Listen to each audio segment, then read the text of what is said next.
Bago ka umalis, bago ka lumabas ng bahay, dalangin ka sa Diyos. May kasama kang Diyos na maghahanap ng trabaho. Hindi ka mabibigo, kapatid. Pangako yun ni Kristo. Sa 7 ng Mateo, magsihingi kayo at kay bibigyan.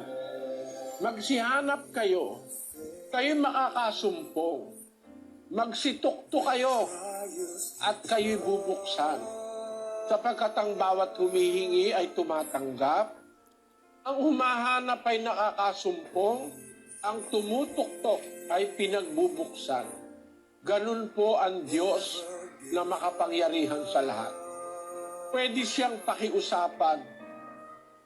Meron kang mahigpit na pangangailangan, mag-ayuno ka, kapatid. Manalangin ka.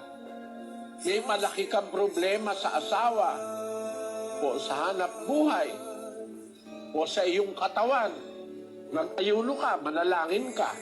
May Diyos na makikinig. Meron tayong pag-asa.